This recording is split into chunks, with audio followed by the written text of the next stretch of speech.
കാലിക്കറ്റ് സർവകലാശാല വിസിക്കെതിരെ നടപടിക്ക് സാധ്യത. വിസിയോട് ഗവർണർ വിശദീകരണം തേടിയിരിക്കുകയാണ്. സോണൽ കൃഷ്ണ ചേരുന്നു. സോണൽ, ഏറ്റവും പുതിയ വിവരങ്ങൾ.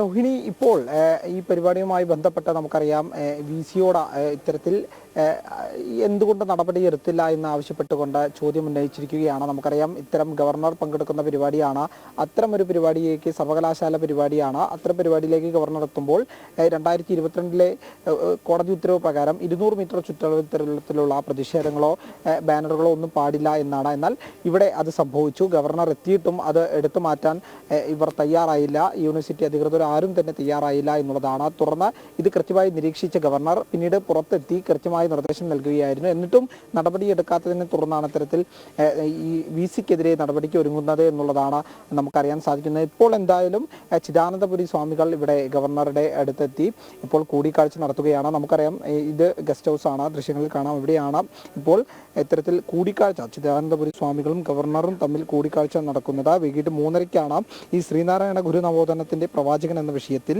സംഘടിപ്പിക്കുന്ന ഈ ഒരു സെമിനാറിൽ ഗവർണർ പങ്കെടുക്കുക. അതിൽ പ്രധാനമായി പങ്കെടുക്കുന്ന ഒരാളാണ്, അതിൽ പ്രധാനിയാണ് ഇത്തരത്തിൽ ചിദാനന്ദപുരി സ്വാമികൾ.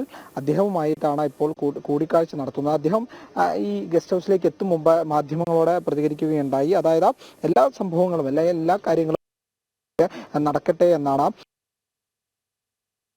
പങ്കെടുക്കാൻ പോകുന്ന സെമിനാറിന്റെ സംഘാടകൻ കൂടിയായിട്ടുള്ള ചിദാനന്ദപുരി സ്വാമികൾ പറഞ്ഞിരിക്കുന്നത്. അതുപോലെ തന്നെ രാഷ്ട്രഹിതമായ കാര്യങ്ങൾ നടക്കാനാണ് ആഗ്രഹമെന്നും അദ്ദേഹം കൂട്ടിച്ചേർത്തിട്ടുണ്ട്. പ്രധാനമായും ഗവർണർക്കെതിരെ ഉയർത്തുന്ന വിമർശനങ്ങളെല്ലാം തന്നെ പൊള്ളയായിട്ടുള്ള കാര്യമാണ്. അതിന്മേൽ നാടകം കളിക്കുകയാണ് SFI എന്നുള്ളത് പകൽ പോലെ വ്യക്തമായിട്ടുള്ള ഒരു കാര്യമാണ്. അല്പസമയം മുമ്പാണ് നമ്മൾ കണ്ടത് ഏകദേശം ആ ഭാഗത്തായിട്ട് ക്യാമ്പസിന്റെ ആ ഭാഗത്തായിട്ട് ബാരിക്കേഡ് വെച്ച് അടച്ചിട്ടുണ്ട്. അതിന് പുറത്താണ് വീണ്ടും ബാനറുകൾ കെട്ടുന്നത്.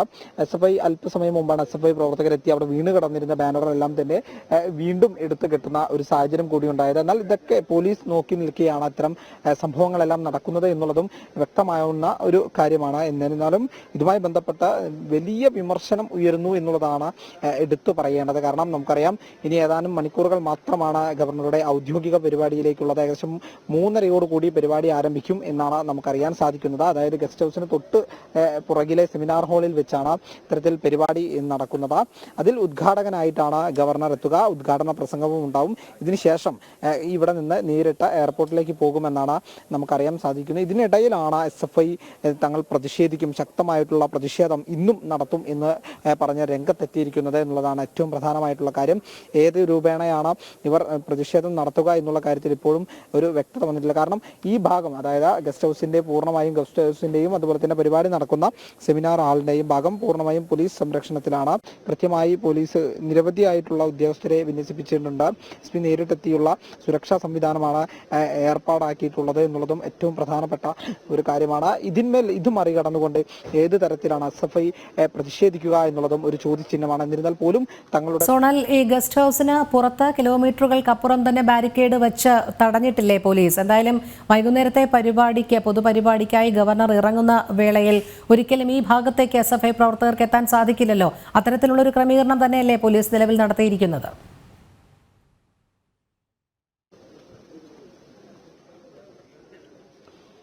രോഹിണി, അത്തരത്തിലുള്ള ഒരു സജ്ജീകരണമാണ് പോലീസിന്റെ ഭാഗത്ത് നിന്ന് ഉണ്ടായിരിക്കുന്നത് എന്ന് വേണം കരുതാൻ. ഏകദേശം 200 മീറ്ററാണ് ഈ ഗസ്റ്റ് ഹൗസിൽ നിന്ന് പ്രധാനപ്പെട്ട ഗേറ്റിലേക്കുള്ളത്. അവിടെ ബാരിക്കേഡ് വെച്ച് തടഞ്ഞിട്ടുണ്ട്. അതുപോലെ തന്നെ ക്യാമ്പസിലേക്ക് പോകുന്ന ഭാഗത്തും ഇതുപോലെ തന്നെ 200 മീറ്റർ അപ്പുറം ഇത്തരത്തിൽ ബാരിക്കേഡ് വെച്ച് തടഞ്ഞിട്ടുണ്ട് എന്നുള്ളതാണ് പ്രധാനപ്പെട്ട കാര്യം.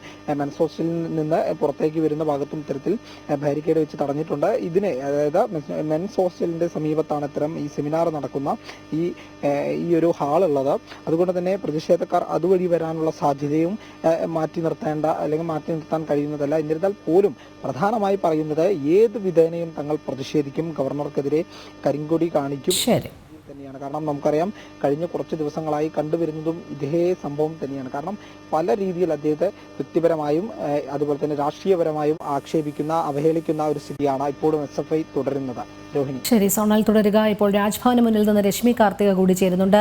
രശ്മി, കനത്ത സുരക്ഷയാണ് രാജ്ഭവന് മുന്നിലും വിന്യസിച്ചിരിക്കുന്നത് പോലീസിന്റെ ഭാഗത്തു നിന്നും. സംസ്ഥാനത്തെ വിവിധ ക്യാമ്പസുകളിൽ ചാൻസലർക്കെതിരെ, ഗവർണർക്കെതിരെ ഉള്ള ബാനറുകൾ വീണ്ടും പ്രത്യക്ഷപ്പെട്ടിട്ടുണ്ട്. മറ്റു വിവരങ്ങൾ എങ്ങനെയാണ്?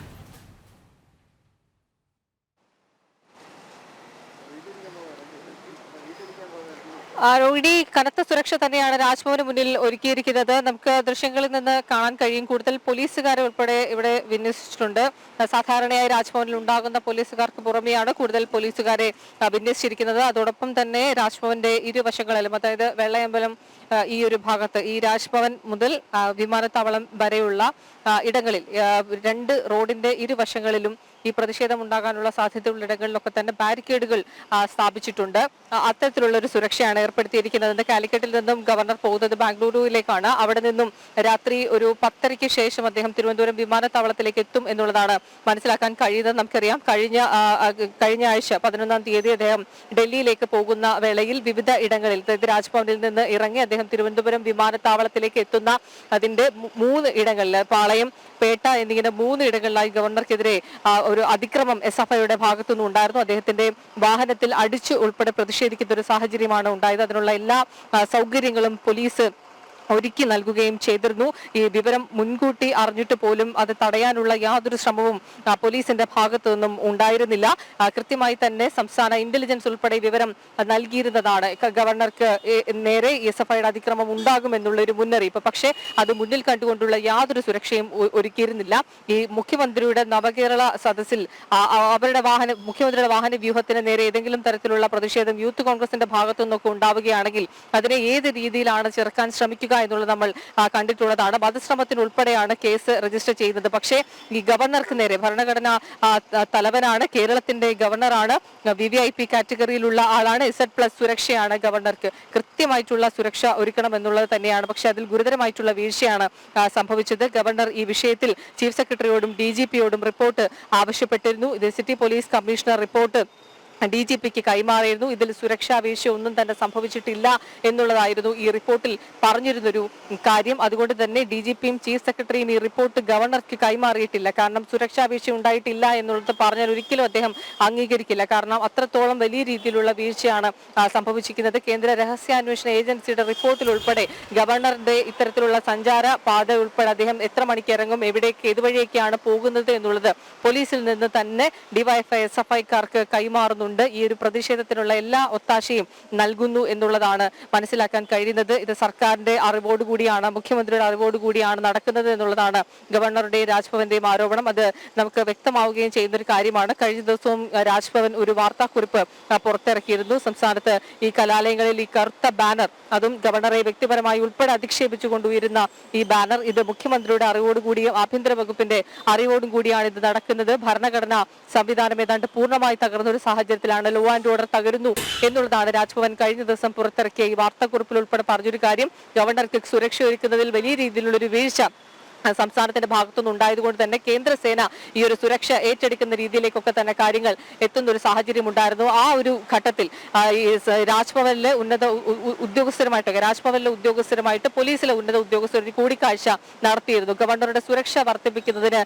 ഏത് രീതിയിൽ വർദ്ധിപ്പിക്കാം എന്നതുൾപ്പെടെയുള്ള വിഷയങ്ങൾ ചർച്ച ചെയ്യുന്നതിനായിട്ടാണ് കഴിഞ്ഞ ദിവസം അത്തരത്തിലുള്ള ഒരു ചർച്ച, ഒരു കൂടിക്കാഴ്ച നടന്നത്. അതിന്റെ അടിസ്ഥാനത്തിലാണ് ഗവർണർ ഇപ്പോൾ തിരിച്ച് ഇവിടേക്ക് എത്തുമ്പോൾ, അതായത് ബാംഗ്ലൂരുവിൽ നിന്ന് രാത്രി അദ്ദേഹം 9 മണിക്ക് ശേഷം മടങ്ങിയെത്തും എന്നുള്ളതാണ് മനസ്സിലാക്കാൻ കഴിയുന്നത്. ആ രീതിയിൽ അദ്ദേഹം എത്തുമ്പോൾ വീണ്ടും ഒരു പ്രതിഷേധം ഉണ്ടാവുകയാണെങ്കിൽ വ്യാപകമായിട്ടുള്ള ഒരു വിമർശനം സർക്കാരിന് നേരെയും പോലീസിന് നേരെയും ഉയരാനുള്ള ഒരു സാധ്യതയുണ്ട്. കാരണം അദ്ദേഹം കേരളത്തിന്റെ ഗവർണറാണ്. ആ ഒരു രീതിയിൽ ഒരു സുരക്ഷാ വീഴ്ച ഇനിയും ഉണ്ടാവുകയാണെങ്കിൽ അത് വലിയ രീതിയിലുള്ള വിമർശനങ്ങൾക്ക് ഇടവയ്ക്കും. അതുകൊണ്ട് തന്നെ അത്തരത്തിലുള്ളൊരു നിർദ്ദേശം പോലീസിന് നൽകിയിരിക്കുന്നതിന്റെ അടിസ്ഥാനത്തിലാണ് രാജ്ഭവന്റെ മുന്നിലും ആ ഒരു ഇടങ്ങളിലെല്ലാം തന്നെ ബാരിക്കേഡുകൾ തീർത്തുകൊണ്ടും കൂടുതൽ പോലീസുകാരെയും വിന്യസിച്ചിരിക്കുന്നത്. ശരി, സോണൽ കൃഷ്ണയും രശ്മി കാർത്തികയുമാണ് വിവരങ്ങൾ നൽകിയത്.